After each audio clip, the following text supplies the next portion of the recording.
আসসালামু আলাইকুম, welcome back to my channel NNK lifestyles. আশা করি আপনারা সবাই ভালো আছেন। আজকে আরেকটি নতুন ব্লগ নিয়ে চলে আসলাম আপনাদের মাঝে। তো বরাবরের মতো রান্নাবান্না দিয়েই শুরু করে দিলাম। আর এই গরমে আজকে অনেক সুন্দর সুন্দর রান্না করেছি। তবে কি রান্না করেছি এখন তো বলছি না, দেখতে থাকুন, দেখলেই বুঝতে পারবেন। তো শুরুতেই দেখতে পাচ্ছেন আম দিয়ে ডাল। এই গরমের কিন্তু এটা একদম পারফেক্ট একটা রেসিপি।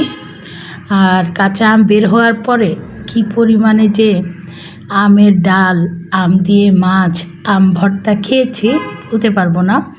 আমের আচার কিন্তু দেওয়া হয়নি, ওই একদিন এক গুরুম্বা তৈরি করেছিলাম আর ছোটো খালা কিছু আচার দিয়েছিলেন। ওই এখনও পর্যন্ত কাঁচা আম দিয়ে যে আমরা প্রতি বছর রোদে দিয়ে আচার করি, এই বছর কেন জানি ভালো লাগছে না, গরমের কারণে ভাবছি দিব না। তারপরেও দেখি যদি দেই তাহলে অল্প স্বল্প দিব। তবে আচারের কোনো ব্যাপার নেই, কাঁচা আম এমনিই কিন্তু ভর্তা করে খেতে আমার খুবই ভালো লাগছে। অবশ্য কিছু আম ফ্রোজেন করেও রেখেছি টিপে, আম ডাল যখন আমের সিজন থাকবে না তখন আম ডাল রান্না করে খাবো। আর এই যে দেখেন গরুর গোস্ত, তো অনেক দিন পরে গরুর গোস্ত রান্না করছি। আমরা যারা মধ্যবিত্ত ঘরের ফ্যামিলি রয়েছি, মধ্যবিত্ত যারা রয়েছে আর কি, তাদের কাছে কিন্তু গরুর গোস্তটা মানে কেনাটা অতটা সম্ভব না, কারণ যে পরিমাণে গোস্তের দাম। তো আগে একটা সময় ছিল, আমরা ছোটোবেলায় যখন দেখতাম শুক্রবার আর কি, শুক্রবারে তো আমাদের অবশ্যই এই যে গোস্তের ব্যাপারটা থাকতো, গরুর গোস্ত বলেন, মুরগি বলেন। আর এখন দামের কারণে দেখা যায় যে এই মুরগিটা তাও আনা হয়, তবে অনেকে খান না মুরগি। মুরগির ক্ষেত্রেও তো এই যে ব্রয়লার মুরগি রয়েছে, তারপরে পাকিস্তানি মুরগি রয়েছে, পাকিস্তানি কক যেটাকে বলা হয়, আর একটা খাসি মুরগি রয়েছে। দেশি মুরগিটা তো তেমন পাওয়াই যায় না। তো ওই জন্য আর কি কেউ মানে মুরগি তেমন একটা খেতে পছন্দ করেন না, কেউ ব্রয়লার খেতে চান না, কেউ এটা খেতে চান না। তবে গরুর গোস্তটা কিন্তু সবার খুবই পছন্দ। তো গরুর গোস্তের যে পরিমাণে দাম, দেখা যায় যে এখন মাসে একবার কিংবা 15 দিনে একবারই আনা হয়। তো যাই হোক, অল্প স্বল্প গরুর গোস্ত ছিল, ওগুলো আলু দিয়ে আর কি রান্না করব। গরুর গোস্ত রান্না করব, আলু দেবো না এটা তো হয় না, আলু দিয়ে একটু ঝোল ঝোল করে রান্না করব। তো গরমে কিন্তু ওই গরুর গোস্ত খেতে খুবই কষ্ট হবে, তারপরেও খাচ্ছি, অনেক দিন পরে খাওয়া হবে, মজা করেই খাবো।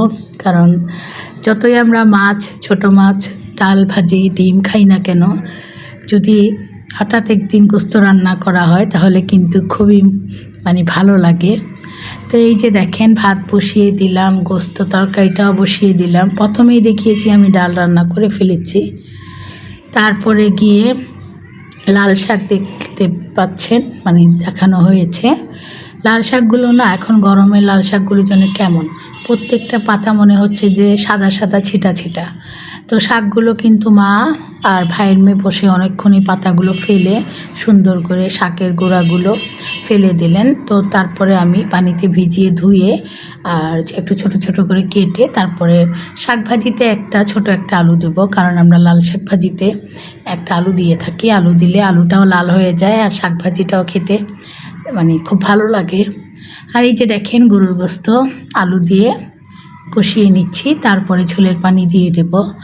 আর আমরা কিন্তু সব তরকারিতে গরম পানি দিই না, গোস্ত রান্না করলে তখন আমরা গরম পানিটা ইউজ করি। আর এমনি সবজি ভাজি কিংবা ডিম এগুলোতে, মাছের তরকারি এগুলোতে নর্মাল পানি দিয়ে থাকি। তো এই যে গরম পানি বসিয়ে রেখেছি, দিয়ে দেবো আলু কষানোর পরে। আর ঝোলের পানি দেব ওই পরিমাণে যেন আলুও সেদ্ধ হয়ে যায় আর ঝোলটাও মানে পরিমাণ মতো থাকে। আর গরুর গোস্তের কিন্তু আলু দিয়ে রান্না করলে ঝোলটা বেশ ভালো লাগে। তো এই যে বললাম না, মজার মজার রেসিপি রান্না করছি, ওগুলোই শেয়ার করছি আপনাদের সাথে। লাল শাকগুলো দেখেন সুন্দর লাগছে, প্রত্যেকটা পাতা থেকে সাদা সাদা মানে প্রত্যেকটা শাকের আর কি থেকে সাদা সাদা পাতাগুলো ফেলে অনেকগুলো শাকই আর কি ফেলা হয়েছে।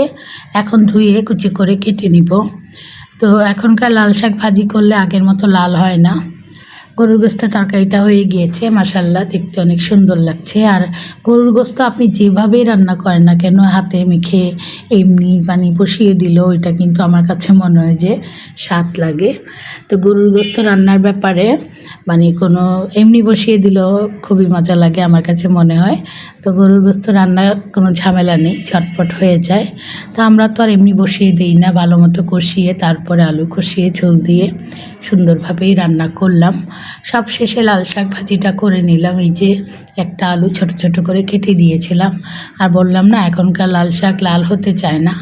তো মা অবশ্য বলছেন যে এখনকার লাল শাক তো গরমের লাল শাকগুলো তেমন একটা লাল হয় না। তো লাল না হলেও শাকটা খেতে বেশ ভালোই লেগেছে, খারাপ লাগেনি। লাল শাক ভাজিটা আমাদের বাসায় সবাই খুব পছন্দ করে। আমি তো সব কিছুই পছন্দ করি, আমার কোনো পছন্দের মানে বাধা নেই, সব কিছুই আমার কাছে ভালো লাগে, হালাল যত খাবার আছে আর কি। আর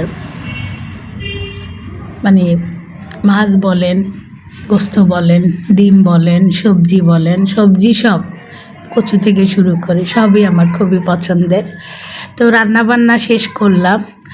তো রান্নাবান্না শেষ করে খাওয়া দাওয়া এগুলো তো আর ভিডিও করিনি। আর এখন যেটা দেখাচ্ছি এটা হলো ডিপের থেকে ওই যে ফ্রোজেন করে রেখেছিলাম ছোলা বুট আর হলো কিছু পেঁয়াজুর ডাল, এগুলো বের করে নিলাম।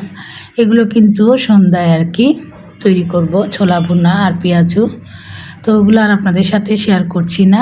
আজ তাহলে এই পর্যন্তই, দেখা হবে ইনশাল্লাহ পরের কোনো ভিডিওতে। আর ভিডিওটি যদি ভালো লেগে থাকে তাহলে অবশ্যই লাইক দিবেন, কমেন্টস করবেন। আপনারা সবাই ভালো থাকবেন। আল্লাহ হাফেজ।